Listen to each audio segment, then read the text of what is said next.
Hello, welcome to SquishiVision, where, yesterday, no, but yesterday morning, I watched the finale of Ahsoka, Part 8, The Jedi, the Witch, and the Wardrobe, which, as a Chronicles of Narnia fan, really liked. It was really funny.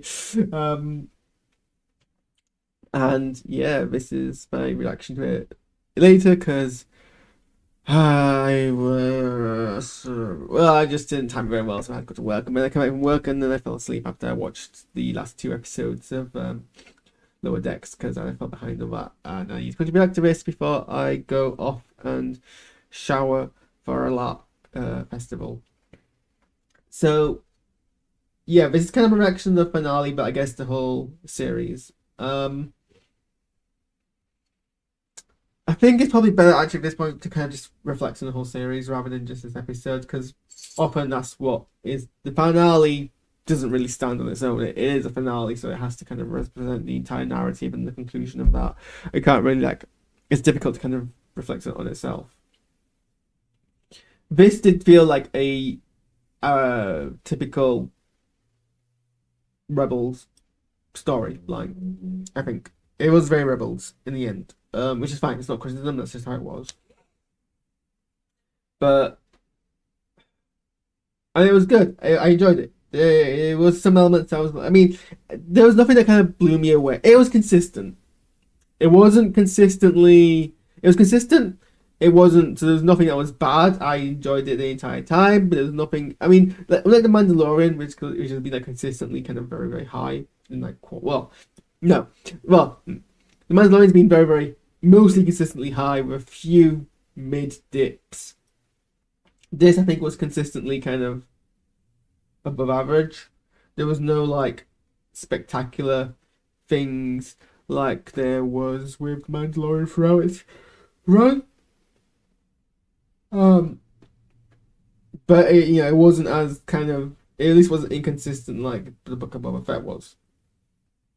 So, and that's kind of how I describe Rebels. I mean, Rebels was good. I mean, there was some like knock out the park moments, but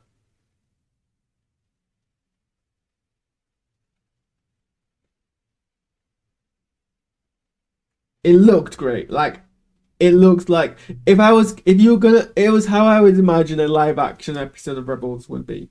You know, same kind of story, high production value, everything looked great, all the characters were spot on. There wasn't any like deep emotional beats, really, apart from all the speeches that Ray Stevenson did as Balin, and those were just kind of like giving us hints at his mysterious character, but it wasn't really, the whole. It wasn't. It's not as if there was like, you know, how do you say? Oh, I'm tired. I've not had breakfast or coffee or anything. There was no like strong connection between him and other characters to have like kind of like an emotional warmth moment, but Alexa, Volume Zero, because that's gonna go off at some point. Um, but I think those are like strong parts of me. In terms of this episode, sorry, my teeth are only hurting. Then.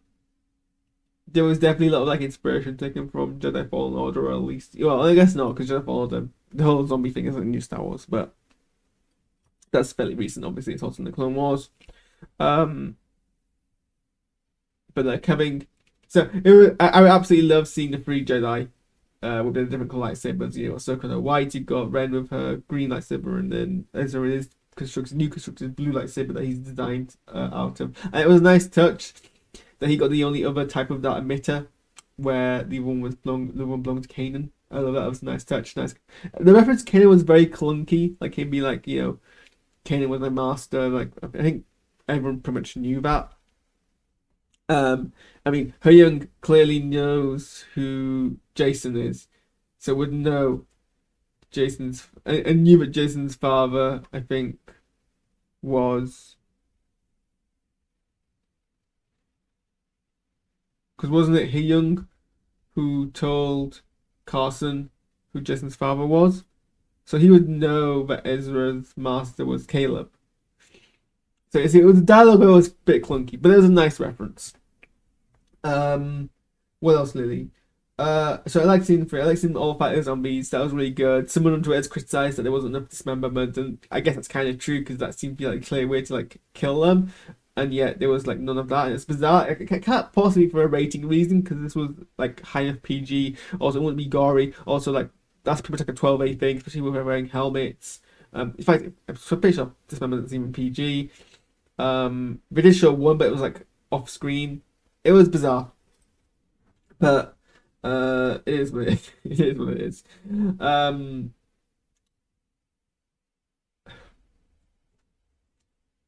I like it. It was fun. It was kind of like the inevitable thing from the conflict. I guess we should talk about Sabine. So she manages to find his call into the Force. I have no I have no particular like strong objection. I don't know. Here's my thing. In my opinion, I to me it was kind of a cool concept to have someone become Jedi-esque. I mean, is to be in Jedi? The Star Wars website calls her a Jedi. Everyone except for calls her a Jedi. But has Ahsoka actually re-embraced the Jedi mantle? I'm not sure. Maybe she hasn't. It's just, I mean, it hasn't been explicit on screen. But I don't know. To me, it's more interesting for Sabine to be a Jedi and not a Force user, because that's like not something we've seen before. Then have her become like everyone else. Like the idea that her, like the whole point of Mandalorian, like martial art, is to be able to fight power and power of Jedi despite having no Force. So everything that they do, all the weapons they develop, all the skills they practice, is meant to be so you can fight Jedi and compensate for not having the Force. But it showed that she could access the Force. And then, okay, so that's the case now. Is that the first time someone who isn't inherently a Force sensitive? Because the implication is Sabine was always a Force sensitive and we just never realized it. And that kind of me cheapens the whole idea of being Force sensitive. Like, if a Force sensitivity is an exclusive thing,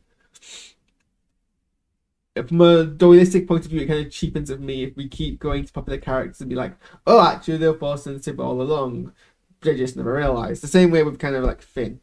I didn't want Finn to be Force sensitive, and I don't know how explicit in canon it currently is. I think it is kind of in canon, but it's not like being kind of explicit for that reason. Or the approach is it's kind of like how in Star Trek the Trill community was like only certain members of the Trill community can actually be symbiotes. And it was like actually no, it's political. Everyone could be symbiotes, but we limit it because if everyone knew there could be it, then there wouldn't be enough go around, and it would cause like civil war, that kind of thing. And here it's like, well, everyone could be Force sensitive. It's just that we've never realized that you can actually just like practice and practice, practice. It's kind of more like how in I think it's actually more comparable with like Dragon Ball Z. I'm trying to remember what it's called. Look, it's been years. I think it's called Ki. What is the power called? Yeah, Ki. So the reason why like all the Zen Force guys can fly around is because they have like a high amount of ki, so they can actually have all that power. They can do all those like kind of kamehameha things and stuff like that. But then it's like it's one of it gets a point where like I think Gohan has the girl he has a crush on. He's trying to teach her to be like access the ki, and he's like, well, no, actually everyone has access to the ki. So that some people are innately more attuned to it from birth, and so have um I mean, I was looking at some comic scans from the Kylo Ren comic series, and I think actually he words it better, or Luke words it better, or someone words it better, where everyone can access the Force. Some people have their door open wider than others to begin with, but everyone can have a practice. The implication is you still have to be at least Force sensitive to kind of get that far. But here it's like no, everyone. It's similar in Star Wars in DBZ. Everyone can kind of access the key, the Force, but some people have to work harder for it than people who are like naturally born to a strong Force sensitive family. But is this like the first time this has happened in like at least canon that someone has like because like Sabine could not possibly in the whole history of the Force be the first person to like see a Jedi and be like, I'm gonna like try really, really, really hard. I mean, maybe she was because maybe she's the first person who a Jedi has actually tried. Like maybe like the Jedi was never trying to teach someone who wasn't a Jedi first, and Sabine. I mean, Sabine had a Jedi teaching her rather than someone trying to self-teach. So maybe if you try really hard, anyone can access the Force. And I guess that kind of does symbolically kind of work with some parts of like what the theme is behind Star Wars about anyone being a hero, things like that. I don't know. I kind of like for the idea where we're moving in Star Wars idea that anyone could be a hero and you don't have to be these magic space wizards. But if Sabine is like the first person to have done this, a very like the deal was like it seemed everyone seemed kind of very casual about it. This is like a very big kind of historical development, I would say. So that was kind of thing. It was like for me, it felt underplayed. It felt underplayed, and I am partial to agree with some of the criticisms of the online that she went from doing a force pull of a lightsaber, a weapon that's already kind of somewhat attuned to her anyway, to being able to push Ezra a large amount. Yeah, but it happened. I guess you could quantify it as being Ezra was also helping to push himself a little bit as well, and she really helped. But whatever. It's I don't have an issue with it. I just think it wasn't executed in the best possible way, and it seemed to me like a bigger deal than it really was made out to be. Sorry, it's a bigger deal than it was made out to be. It was underplayed, is what I'm saying. Uh. Seeing Ezra as lightsaber was really cool. He didn't have much to do, kind of character wise. He might have more to do. I'm not sure how he escaped from ship.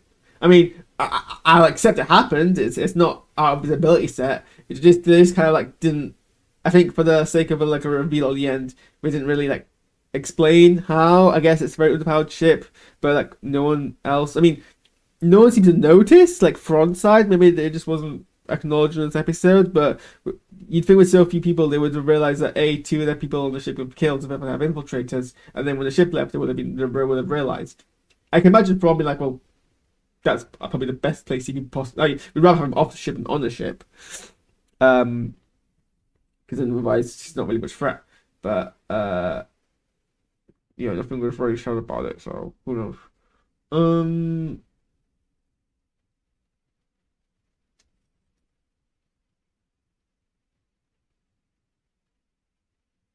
It was very much a kind of an Empire Strikes Back ending where really Thrawn has won. His only objective was to escape, and he pretty much has done that with no loss that he wasn't prepared to give away anyway. In fact, probably even less than he was. I did like the small kind of like look of annoyance in his face, the cracks beneath his face when his ring fire trade didn't work though. And now Ahsoka and Sabine are stranded on that far side of the galaxy with, I mean, unless they can persuade the Purgles to come back, and I think the implication is that the Purgles going to that planet's a one-way trip. Unless they can convince them to come back, they're stuck there. Which, yeah, is kind of a massive loss, and maybe it explains where Ahsoka wasn't around during the sequel trilogy either. Although now we need to explain where Ezra was. So I guess Ezra's like got his days numbered in a sense there. So that'll be interesting. I think a lot of times I was like actiony more than anything else, but I think it deserves like an action finale. It is an action adventure show kind of thing. It's not a drama. What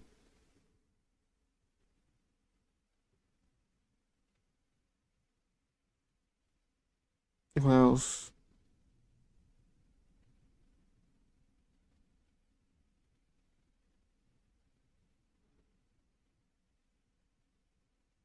With Morgan, I guess, but she wasn't that compelling character. I think to be fair, there wasn't actually much so they didn't do much with Shin or Baylan in this episode. In fact, they only really appeared in the stinger at the end. Shin met up with the bandits, and Benin is still wandering. He's got like a new cloak, and he's climbing the statue of the father, I think he's called, like one of the manifestations of the Force, which is a bit awkward. I'm going to be cold here, because obviously it started Ray Stevenson's dead, but I'm talking about I need to. I'm reviewing this from like a practical sense. Obviously, the character he's dead, so there's no way to like bring back the character. You could recast him. I'm not part of recasting. So it's kind of a bit frustrating that we've left this loose end. Maybe they will recast him.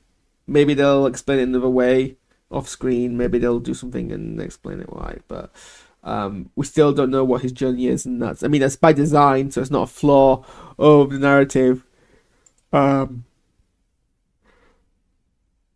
It's just interesting to see, to kind of consider where that's going to turn out.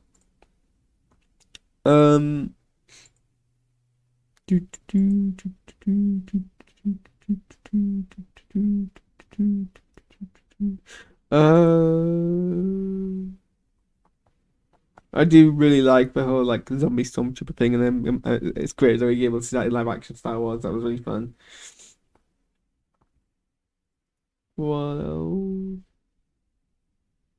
And we don't know what the Night Sisters have brought back anyway, so there's still a lot of mysteries. So it's whether or not this is going to be dealt with in like a second season of Ahsoka or the Heir of the Empire supposed film that's coming up, and I think it's more going to be there where we kind of tackle there. It kind of includes all the plot lines. Okay, well it's 12 o'clock. I